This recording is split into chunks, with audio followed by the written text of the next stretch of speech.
আজি যদিও আমি আপোনালোকৰ সন্মুখত শ্ৰীমদ ভাগৱতৰ ব্যাখ্যাৰ বাবে আসন গ্ৰহণ কৰা হৈছে, কিন্তু যদিও আনুষ্ঠানিকভাৱে কোৱা হৈছে, কিন্তু আমাৰ কথাখিনিক ব্যাখ্যা বুলিব নোৱাৰি।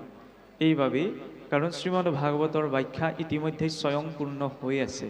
যি চতুশ্লোকী ভাগৱতত শ্ৰীনাৰায়ণে ব্ৰহ্মাদেৱক ভাগৱতৰ উপদেশ দিছিল, সেই ভাগৱত ক্ৰমাৎ আহি আহি মহাভাগৱত শুকদেৱৰ হাতত 12 স্কন্ধৰ ৰূপ পালে।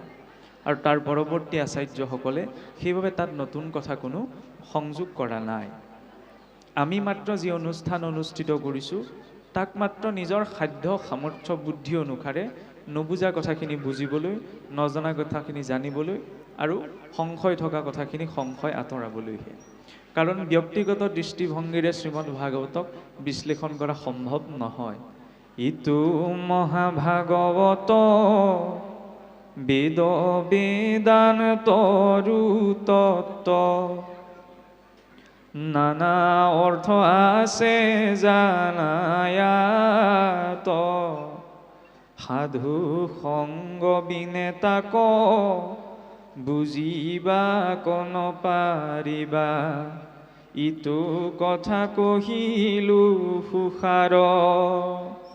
এই শ্ৰীমদ ভাগৱতক বিভিন্ন দৃষ্টিকোণৰ পৰা বিভিন্ন অৰ্থ প্ৰতিপন্ন হয়। যত ভাৱ তত ভৱতি, যেনেধৰণৰ ভাৱ থাকে তেনেধৰণৰ চিন্তাধাৰাই মনত উদয় হয়।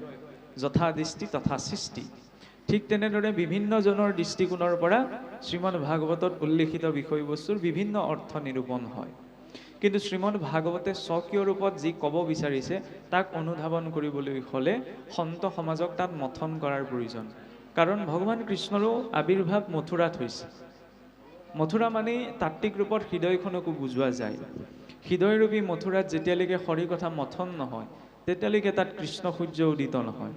কৃষ্ণ সূৰ্য উদিত নহ'লে নাম ধৰ্ম বিদিত নহয়। সেইবাবে মহাপুৰুষে ঘোষাত কৈছে যে হিয়াৰ মাজে নামৰ ভাণ্ডাৰ, মুখে বাজ হয়। অন্তৰত নাম থাকিব লাগিব, তেতিয়াহে ভগৱন্তৰ নাম স্মৰণ উচ্চাৰণ কৰা সম্ভৱ। নৱবিধ ভক্তিৰ ভিতৰত সকলোৱে জানে যে শ্ৰৱণ কীৰ্তন শ্ৰেষ্ঠ, কিন্তু শ্ৰৱণ কীৰ্তনৰ গুহাৰ্থটো স্মৰণ আৰু চিন্তনতহে প্ৰকাশ পাইছে। কৃষ্ণ বুলি কোৱাৰ লগে লগে কৃষ্ণৰ স্বৰূপটো মনত চিন্তা কৰাটো প্ৰয়োজন। মুখে বোলা ৰাম, হৃদয়ে ধৰা ৰূপ, এতেকে মুকুতি পাইবা কহিলো স্বৰূপ। মই যদি মুখেৰে কৃষ্ণ বুলিছোঁ, মনেৰে অন্য ভাৱহে চিন্তন হৈছে, তেতিয়াহ'লে যেনে চিন্তন হ'ব সেই অনুৰূপতহে জীৱই গতি পাব। ইয়ং ইয়ং ভাৱ স্মৰি নিত্যম তজ্জন্দেৱ কলিবৰম তং তমেৱতি কুন্দেয় সদা তদ্ভাৱ ভাবিত। কাৰণ চিন্তনে কি কৰে? মনটোক পৰিপুষ্ট কৰে, মনটো স্থিৰ হয়। বিনা চিন্তনত ঈশ্বৰৰ ধ্যান, ঈশ্বৰৰ কল্পনা, ঈশ্বৰৰ ধাৰণা সম্ভৱ নহয়। যদিও ধ্যান মাৰ্গেৰে ঈশ্বৰক পোৱাটো কঠিন, কিন্তু যদি সেই ধ্যানৰ সৈতে ভক্তি সংযুক্ত হয়, তেতিয়া ঈশ্বৰ প্ৰাপ্তিৰ প্ৰশস্ত মাধ্যম হৈ পৰে। আগত ধ্যানক ৰাখি, আগত কৰ্মক ৰাখি, আগত জ্ঞানক ৰাখি কলিযুগত ভগৱন্তক পোৱাটো বহুত দুৰ্লভ। কিন্তু এনে নহয় যে ভক্তি মাৰ্গত জ্ঞান কৰ্ম বা ধ্যানৰ প্ৰয়োজনীয়তা নাই, আছে। কিন্তু সেই জ্ঞান কৰ্ম ধ্যান ভক্তিযুক্ত হ'ব লাগিব। কাৰণ কিয় আছে বুলি কোৱা হৈছে যে আজি এই অনুষ্ঠানভাগ অনুষ্ঠিত কৰিবলৈ যাওঁতে ভক্তিপূৰ্ণ কৰ্ম, নহয়নে? কিন্তু ইয়াত আমি কৰ্মক উপেক্ষা কৰিব পৰা নাই। কৰ্ম কৰিব লাগিব, কৰ্ম নকৰাকৈ কোনো বৰ্তিব নোৱাৰে। কিন্তু সেই কৰ্ম ভক্তিযুক্ত হ'ব লাগিব। সেই ভক্তি মাৰ্গৰ প্ৰতিপাদিত সিদ্ধান্ত। জ্ঞান জ্ঞান আমাৰ নাই বুলি বা নালাগে বুলি আমি প্ৰত্যক্ষ ৰূপত ক'ব পাৰোঁ, কিন্তু বিনা জ্ঞানত ভক্তিও সম্ভৱ নহয়। কাৰণ নামঘৰ ভাগ কেনেকৈ সোমাব লাগে, নামঘৰলৈ আমি কেনেকৈ আহিব লাগে, নহয়নে? দেউৰীজনে শৰাইভাগ অৰ্চন কৰিবলৈ যাওঁতে শৰাইভাগীৰ চৰ্চন ভাগ কেনেদৰে কৰিব লাগে, তাতো জ্ঞানৰ প্ৰয়োজনীয়তা আছে, নহয় জানো? আমি আসনখনত বহি দিওঁতে, ক'ৰবাত ভোজ খাবলৈ গ'লে বা ক'ৰবাত বহিবলৈ গ'লে আমি আসনখনত গুৰুত্বতা নিদি বহি দিওঁ, কিন্তু নামঘৰলৈ আমি তেনেকৈ আসনখনত নবহোঁ, নহয়নে? আসনখনৰো নিৰ্ণয় আছে। কিয় নিৰ্ণয় আছে? তাততো জ্ঞান আছে। খালি সেই জ্ঞানৰ প্ৰয়োজনীয়তা কোনখিনিত হৈছে? তাত ভক্তিযুক্ত হোৱা বাবে। গতিকে এনে নহয় যে ভক্তি মানে জ্ঞান কৰ্ম ধ্যান এইখিনি আমাক নালাগে, নহয়, লাগে। কিন্তু তাৰ উদ্দেশ্য কৃষ্ণ প্ৰাপ্তি বা কৃষ্ণকেন্দ্ৰিক হ'ব লাগিব। যদি সেই জ্ঞান কৰ্ম ধ্যান ধাৰণা কৃষ্ণকেন্দ্ৰিক হয়, তেতিয়াহ'লে সি ভক্তি পৰিপুষ্ট কৰিব। নহ'লে কেৱল ভক্তি বুলি ক'লে সকলোক এৰি দিয়াটো বুজোৱা হোৱা নাই। ভক্তি মানে কিদৰে সকলো দিশ আমি কৃষ্ণমুখী কৰিব পাৰোঁ। যিদৰে ঘৰৰ নিত্য নৈমিত্তিক কৰ্মখিনিও ঈশ্বৰ চিন্তনৰ জৰিয়তে ভগৱত কৰ্মলৈ ৰূপান্তৰ কৰিব পাৰোঁ, তদ অনুৰূপত আমাৰ জীৱন অৰ্জিত জ্ঞান কৰ্ম সকলো ঈশ্বৰমুখী কৰাৰ জৰিয়তে সেইখিনি ভক্তিৰ স্তৰলৈ আমি লৈ যাব পাৰোঁ। এতিয়া এই কথাখিনিকে বুজাবলৈ গৈ ভাগৱতত বিভিন্ন কথা প্ৰসংগ আহিছে, নহয়নে? কাৰণ ৰজা পৰীক্ষিতে সুধিবলৈ যাওঁতেহে শ্ৰীমদ ভাগৱতৰ কথা ইমান বহল হৈছে। আৰু সেই তাৰ প্ৰকৃত তাৎপৰ্যখিনি বুজিবলৈ ভাগৱতত দুটি দিশ আছে। এটা হৈছে লীলা, আনটো হৈছে তত্ত্ব। যিদৰে মানুহে খোজকাঢ়িবলৈও দুটা ভৰি দিয়া হৈছে, এটা ভৰিৰে খোজকাঢ়িব নোৱাৰে, দুইটা খোজ সমানে যেতিয়া যাব তেতিয়া সন্তুলিত খোজটো আগবাঢ়িব। ঠিক তেনেদৰে ভাগৱতৰ মাৰ্গত কেতিয়াবা দেখা যায় কিছুসকলে মানে কেৱল তত্ত্বটোত গুৰুত্ব দিয়ে, কিন্তু কেৱল তত্ত্ব ল'বলৈ যাওঁতে যদি আমি লীলাক উপেক্ষা কৰি দিওঁ তেতিয়াহ'লে ভগৱত প্ৰাপ্তি বা ভগৱত ভক্তি সম্পূৰ্ণ নহয়। যে পোনপ্ৰথমতে আমি তত্ত্বটোক পাব নোৱাৰোঁ, লীলাৰ জৰিয়তেহে তত্ত্ব।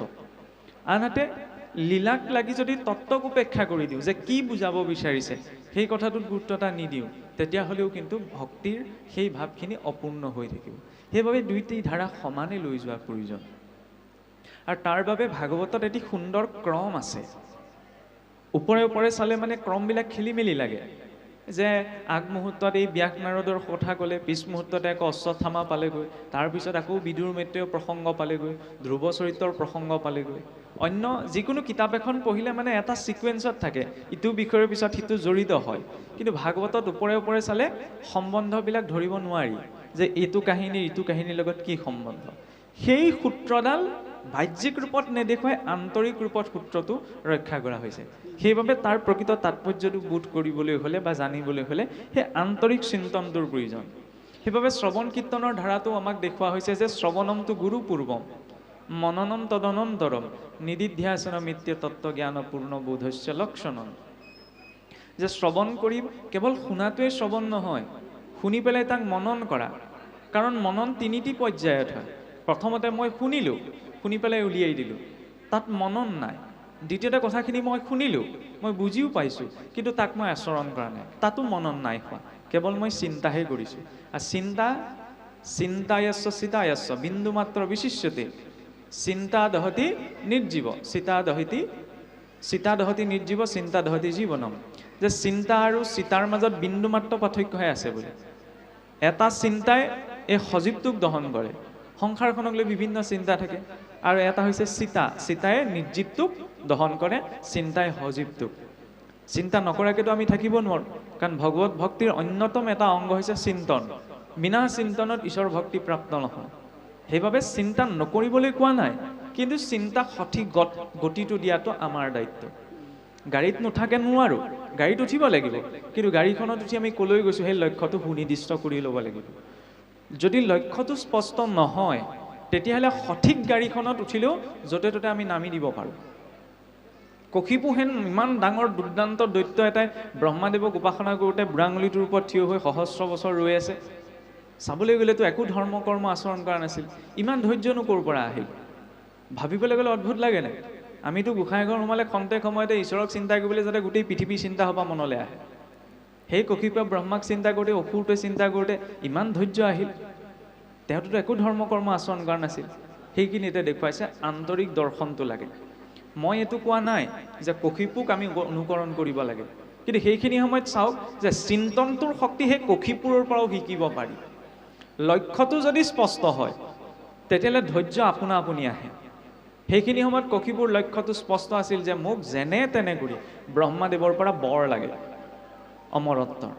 আৰু তাৰ বাবে তেওঁ যিকোনো পৰিস্থিতিৰ সন্মুখীন হ'বলৈ মানসিকভাৱে প্ৰস্তুত হৈ পৰিছিল। ভাগৱতৰ মাৰ্গত আমাৰ লক্ষ্য ঈশ্বৰ প্ৰাপ্তি, নহয়নে?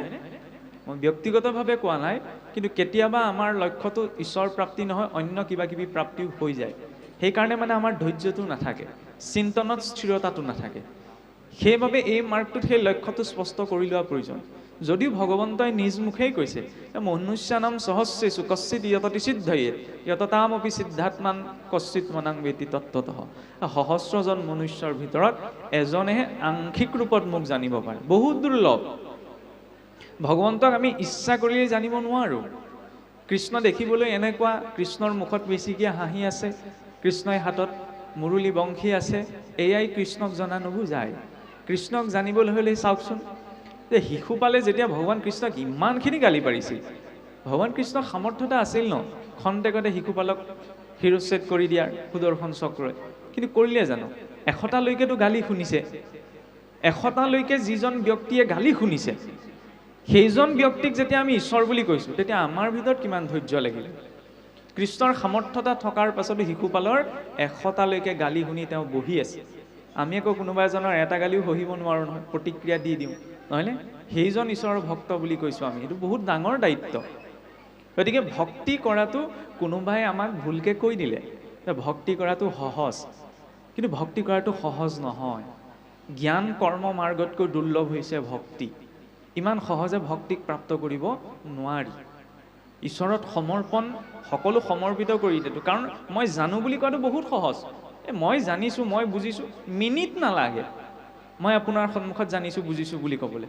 কিন্তু একোৱেই নাজানো বুলি ক'বলৈ গোটেই জীৱনটো কম হয়, সৰু হ'বলৈ বহুত টান হয়, অভিমানটো চব ক্ষেত্ৰতে গুচি আহে, নহয়নে? এই ভক্তি মাৰ্গটো হৈছে সৰু হোৱাৰ মাৰ্গ। এই ভক্তি মাৰ্গে স্পষ্টতাটো দেখাই দিয়ে। আমি যিমানবিলাক আৱৰণ গোটাই থৈছোঁ, ভক্তিয়ে সেই গোটেই আৱৰণবিলাক আঁতৰাই দিয়ে। প্ৰকৃত বাস্তৱিকতাটো মানে আমি যে কওঁ খোলাটো উলিয়াই দিয়ে।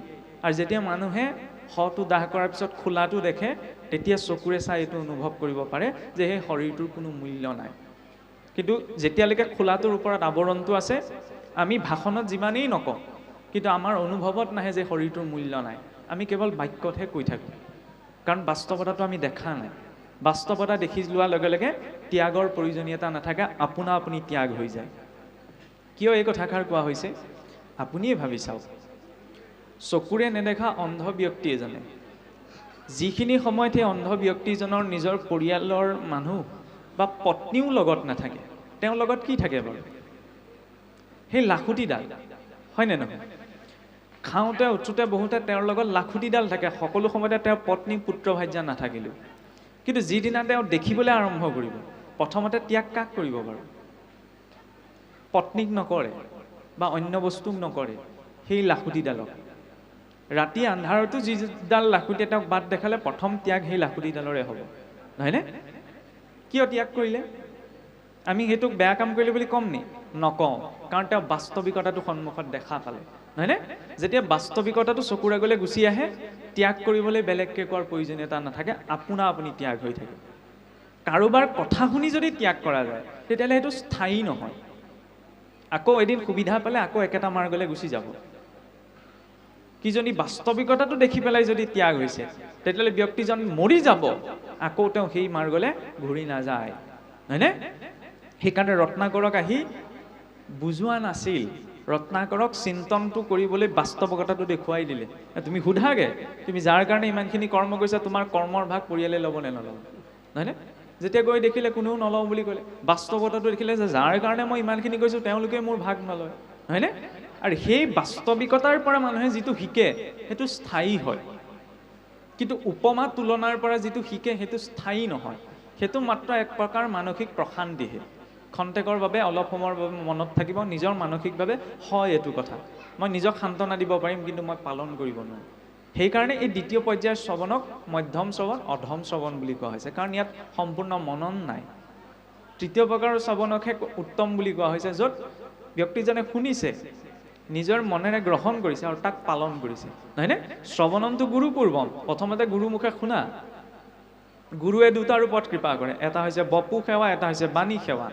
বপু মানে হৈছে শাৰীৰিকভাৱে সন্মুখত উপস্থিত হৈ সেই গুৰুৱে দিয়া উপদেশ, আৰু দ্বিতীয়তে হৈছে বাণী সেৱা, সেই গুৰুৰ উপদেশৰ জৰিয়তে সেই বাণীসমূহক গুৰুস্বৰূপ বুলি জ্ঞান কৰি গ্ৰহণ কৰা উপদেশ, নহয়নে? এতিয়া যদি গুৰুৱে কৈছে পূবে আমি যাওঁ পশ্চিমে, তেতিয়াতো নহ'ব। যেন বায়ু বস্ত্ৰ পশ্চিমকলৈ যায়, পূবেক ধাৰিলে জানা সি কি বস্ত্ৰ পায়, নহয়নে? এই মাৰ্গটো ধৰিব লাগিব। আৰু গুৰুৱেও শিষ্যক আজিলৈকে তত্ত্ব উপদেশ দিয়াৰ ক'তো উল্লেখ নাই। এইটো আপোনাসবে ভাবিব পাৰে, কিয় আমাৰ শাস্ত্ৰসমূহতচোন ঢেৰ তত্ত্ব উপদেশ আছে, কিন্তু প্ৰত্যক্ষ ৰূপত গুৰুৱে তত্ত্ব উপদেশ নিদিয়ে, গুৰুৱে শিষ্যক পথটোহে দেখুৱাই দিয়ে।